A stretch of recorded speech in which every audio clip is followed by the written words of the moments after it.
Welcome to today's custom-tailored deep dive. We actually have a rather unusual mission ahead of us today. They really do. Usually you send us these massive stacks of source material, white papers, sprawling investigative articles, maybe a book or two, and our job is to distill it all down. But today, the source material you provided is remarkably brief. Brief is an understatement. It's tiny. Right. It is a single paragraph, just a handful of sentences titled The Fatal Misinterpretation of Ole and Sven. But within those few short lines is a scenario that is just incredibly densely packed with absurdity.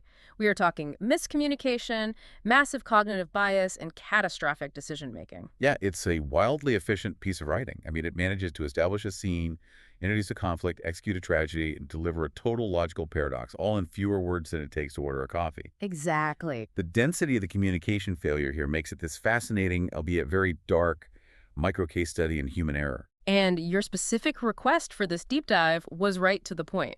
You wanted us to read the text aloud, verbatim, and then immediately jump into a lively analytical conversation about what exactly just happened. Which is a fun challenge. It is. So I'm going to grant that request right now.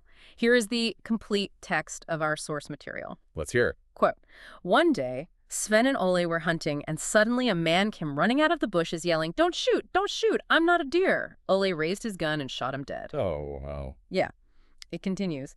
Sten said, "Ole, why did you shoot that man? He said he wasn't a deer." And Ole replied, "Oh, I thought he said he was a deer," unquote. It is just quite the sequence of events. It really is. The whiplash between that setup and the resolution is what makes it function as a joke, obviously.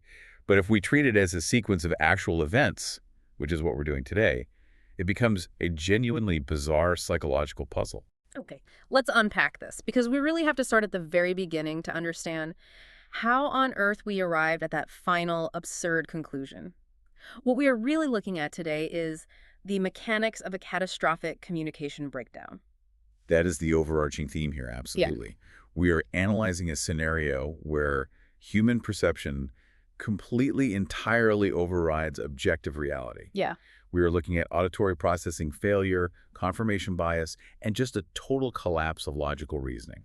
So let's zero in on the opening setting. The scenario itself is, it's pretty mundane at first. Sven and Ole are just out hunting. They're out in the woods, presumably waiting quietly, and then suddenly chaos erupts. A man comes running out of the bushes. And that suddenness introduces a high-stress, highly unpredictable element into a situation where two people are heavily armed and already anticipating sudden movement. But the specific words this running man chooses to use, that is what stands out to me first. Yeah, it's a very specific choice. He doesn't just yell for help. He doesn't just say, "Hey, I'm here." He bursts out of the foliage yelling, "Don't shoot. Don't shoot. I'm not a deer." Just think about the incredible specificity of that plea. What's fascinating here is the psychological assumption the victim makes about the hunters before he even clears the bushes. Oh, right. The man assumes these hunters are so entirely focused on their prey, so trigger-happy, that they are operating purely on a strict binary worldview. In their minds, anything moving in the woods is either deer or not deer. He assumes their default setting is to shoot. Exactly. He realizes that simply being a human man might not be enough visual evidence to save his life if these guys are already deeply committed to the idea of a deer being in those bushes. So by specifically yelling, "I'm not a deer," the man is attempting this preemptive verbal strike. Yes. He is trying to solve the exact visual misidentification that he fears is already happening in the minds of the hunters. He knows he's making a rustling noise. He knows he's creating a sudden visual disturbance. So he is trying to verbally override their hunting instincts. I want you, the listener, to just try and imagine being in that level of panic. You will be terrifying. Right. Whatever weird circumstances led you to be running frantically through the hunting grounds, you realize you have to verbally negotiate for your life with armed strangers while bursting out of the foliage. You have split seconds to convey a message, and you decide the single most vital piece of information you can offer is your species classification. It is a profound attempt at clarity in a very muddy situation. He provides an explicit negative declaration of his identity. Yeah. He leaves zero ambiguity about what he is not. And yet, the strategy fails entirely. Which brings us to the lethal reaction, and I really want to emphasize the sheer abruptness and finality of the very next sentence in the text. It simply says, "Ole raised his gun and shot him dead." The pacing of that sentence perfectly reflects the action itself. It is brutal, and it is instantaneous. There is no pause for visual verification. There is no moment where Ole assesses the situation or, I don't know, issues a warning. None. It is just an immediate, fatal reaction. He hears the noise, sees the movement, and acts. Which raises a really important question about the speed of cognitive processing versus instinctual reaction. Ole completely bypasses the analytical part of his brain. He just skips it entirely. He doesn't assess the visual data of a human man running out of the bushes. He simply reacts to a stimulus. But mechanically, how does a human brain completely overwrite a clear auditory warning just because the person is holding a hunting rifle? Because he doesn't just react to a visual stimulus, he also receives an auditory one. Right. And that brings us to the other character in our text, Sven. Because Sven is standing right there, and he acts as the voice of objective reality in this whole narrative. Sven is absolutely crucial. Without Sven, we wouldn't fully grasp the magnitude of Ole's failure. We might just make excuses for Ole. Exactly. We might assume the man was mumbling, or maybe the wind masked his words, or it was too far away. But Sven acts as the narrative anchor, proving the signal was crystal clear. The text tells us that Sven perfectly heard the situation. He immediately turns to his friend and says, Ole, why did you shoot that man? He said he wasn't a deer. Yeah. Sven processes the auditory information with total clarity. He hears the words, he understands their meaning, and he quotes the victim exactly back to his friend. Sven basically represents the baseline of how human communication should work. Yeah. We hear words spoken, our brains decode the language, we understand the semantic meaning, and then we align that understanding with the physical reality we observe. Right, the real world. Sven sees a man, he hears the man say he is not a deer, and he naturally concludes that shooting him is a terrible idea. And they're in the exact same environment. They're exposed to the exact same acoustic environment and visual stimuli. Exactly the same. So Sven's success isolates the failure entirely within Ole's own cognitive processing.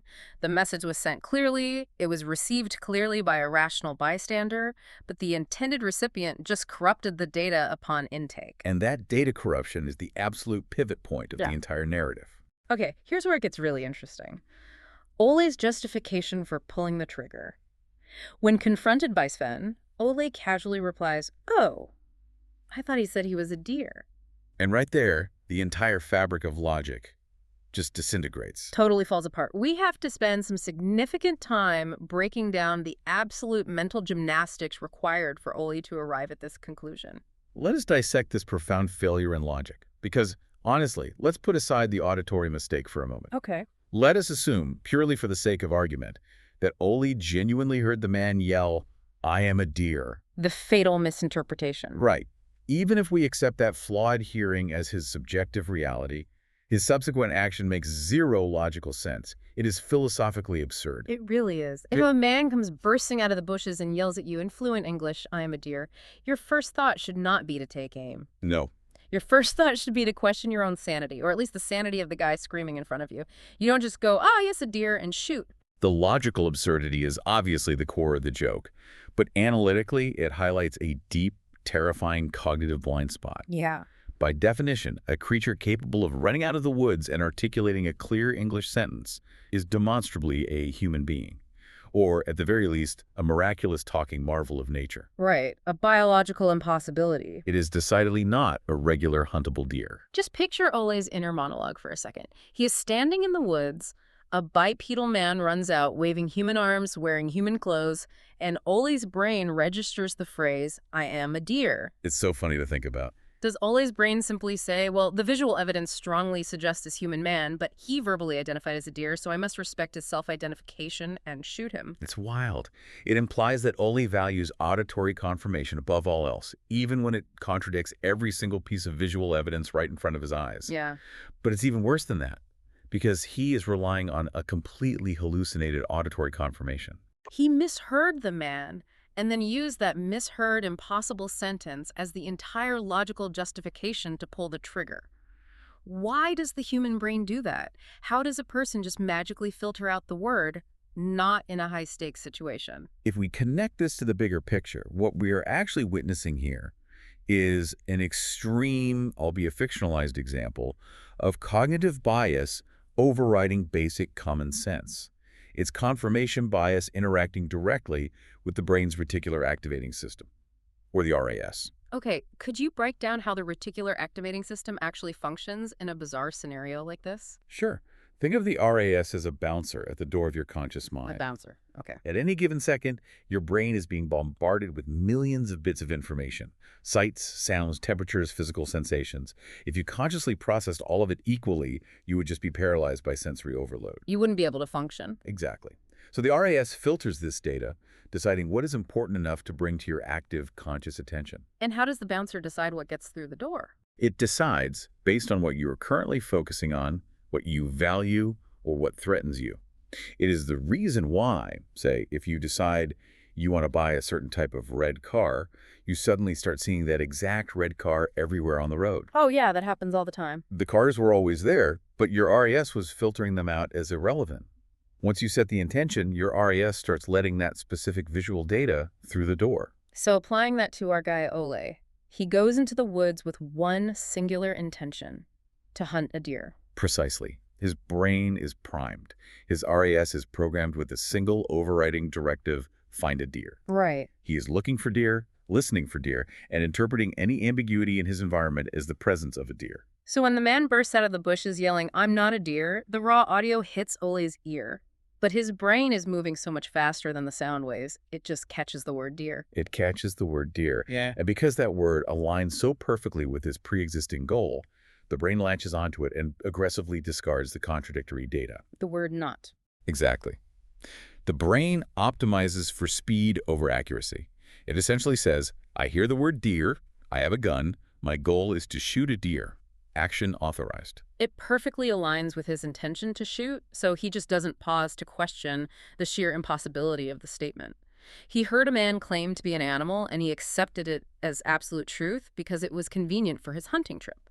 It is the ultimate fatal example of hearing what you want to hear.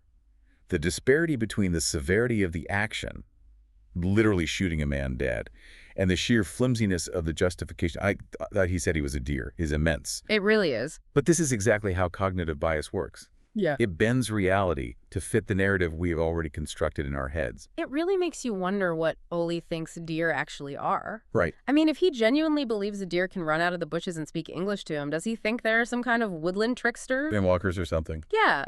Does he think they disguise themselves as men testing hunters with complex verbal puzzles? The mental gymnastics required to rationalize the action are just endless.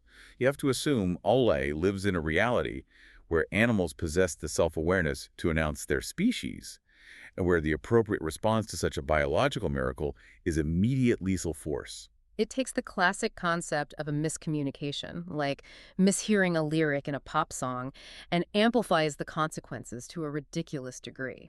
A man is dead because Ole's brain dropped a single syllable to satisfy a hunting urge.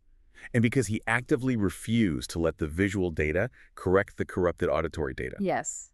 In a standard human interaction, if you hear something that makes absolutely no sense, like a human claiming to be a deer, you look at the person, you assess the situation, and you realize you must have misheard them. The visual evidence updates the auditory error. But Ole skipped the verification step entirely. He skipped it. He let the hallucinated audio override the factual video, so to speak. That is exactly it. Whereas Sven, on the other hand, maintained the connection between his senses. He allowed the visual data of a screaming man to inform his understanding of the auditory data. Sven stayed grounded in reality. Ole let his bias pull the trigger. So what does this all mean? We have taken an incredibly short text and really wrung it out today. What seems on the surface like a simple dark joke actually functions as a remarkably efficient outline of human cognitive failure. It really does. It is a micro case study in auditory processing errors, the blinding power of confirmation bias, and the irreversible extreme consequences of acting before thinking. Yeah. It shows how fragile our perception of reality can be when we allow our expectations to dictate our interpretation of the world.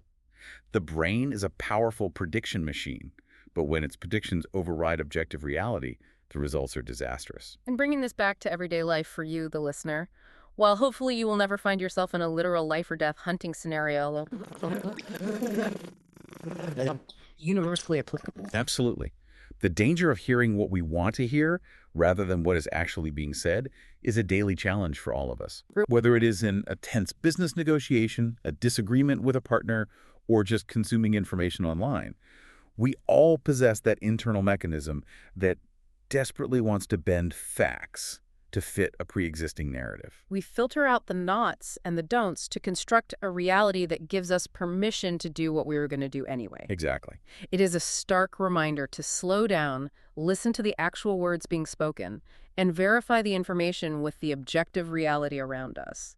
We need to avoid pulling the metaphorical trigger too quickly based on a flawed assumption. Because critical thinking and active listening require conscious effort. They require actively overriding the fast, instinctual part of the brain that wants to jump to easy conclusions. Sven put in the effort to process reality, Ole did not. And the difference between those two approaches is the entire core of the narrative. Well said.